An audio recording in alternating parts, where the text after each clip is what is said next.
so today I'm going to be talking about Sleeping Beauty.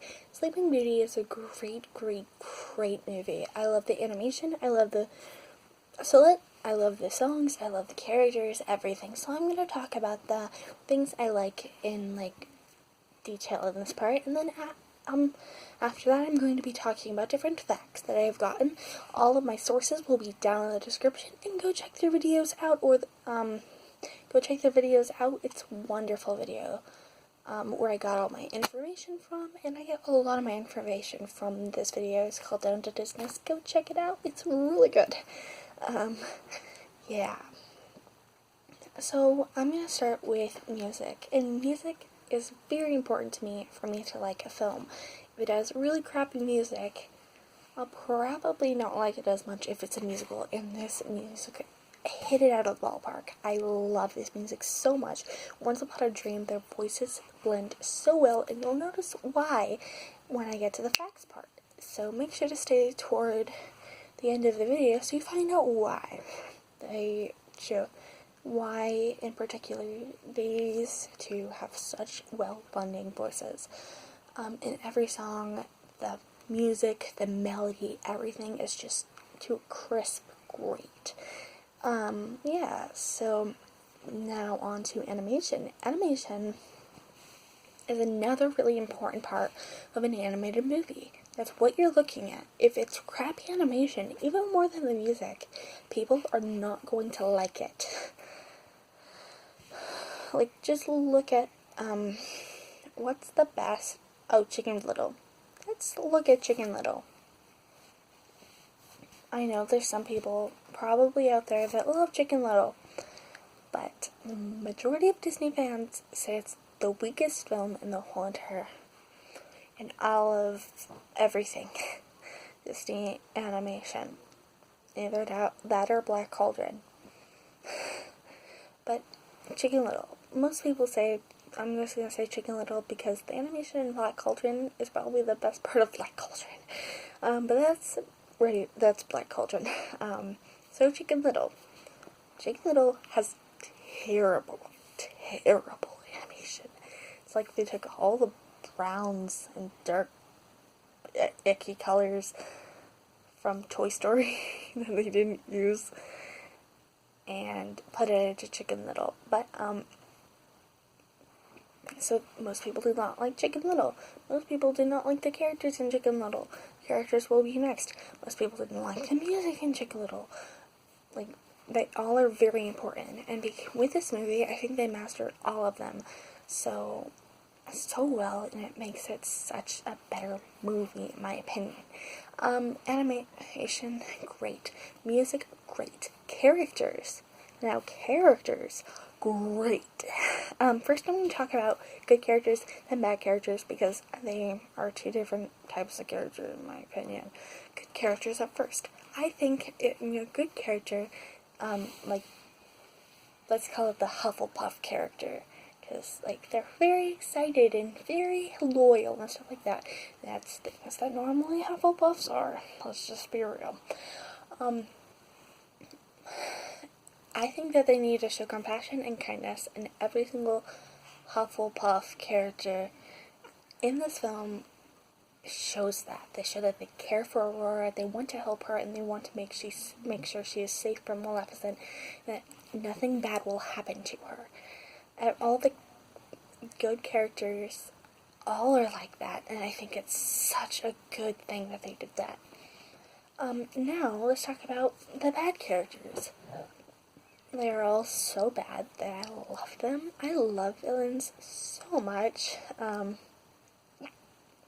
Probably my favorite characters and most of my favorite films are villains. But I love villains so much. I think it's so cool to see how all the villains are so different, and Maleficent in particular is very different, because I think most villains like Ursula and Jafar and Scar, they're all very manipulative, and I think that Maleficent, they still are like this, but Maleficent especially is evil. She knows it, and she wants everyone to know it, and she does not care what people think.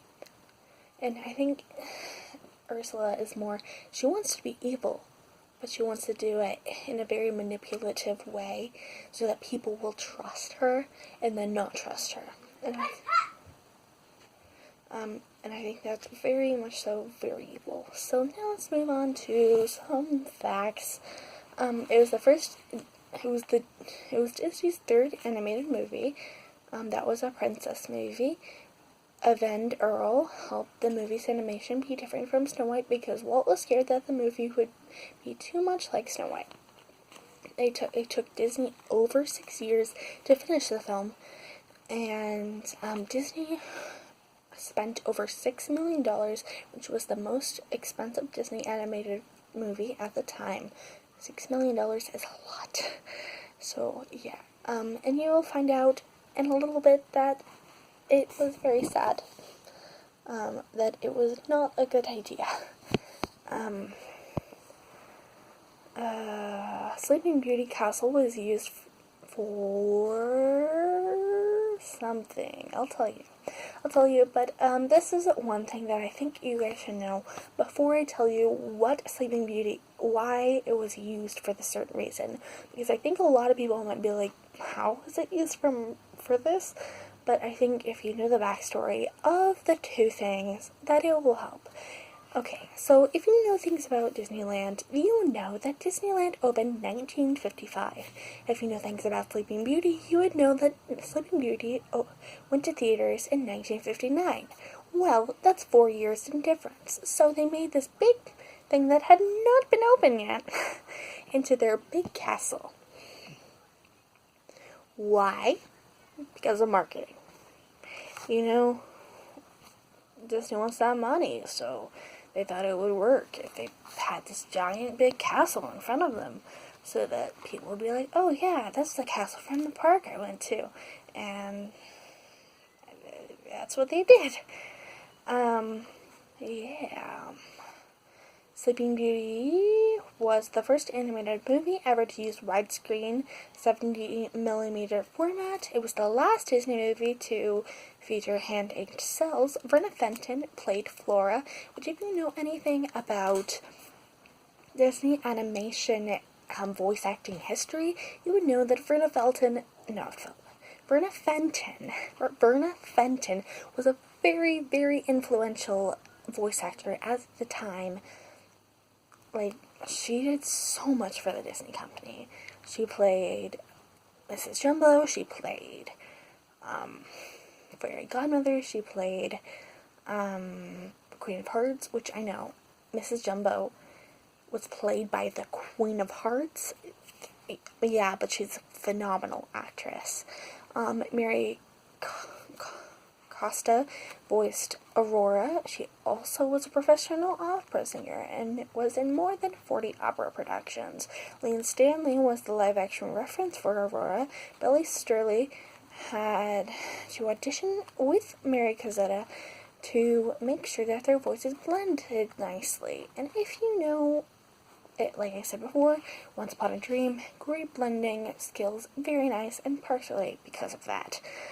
Prince Philip, who Bill Surley was the voice actor of Prince Philip. So I should just say that. I think most of you guys knew that, but just in case you didn't.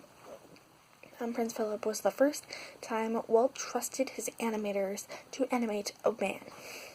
This is another thing. Okay.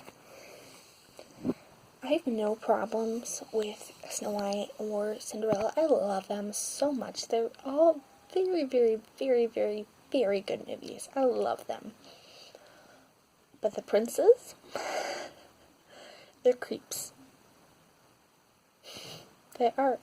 And it's because Walt did not trust his animators to animate men at the time, so they needed to do it in the most amount of time that mostly the amount of time that they weren't on screen, because Walt did not want them to animate men because he did not trust them with that. And he finally trusted with them to do it with Sleeping Beauty, and it totally paid off. Prince Philip is a great prince. Aurora had 18 lines in the whole film. Sleeping Beauty boomed at the box office.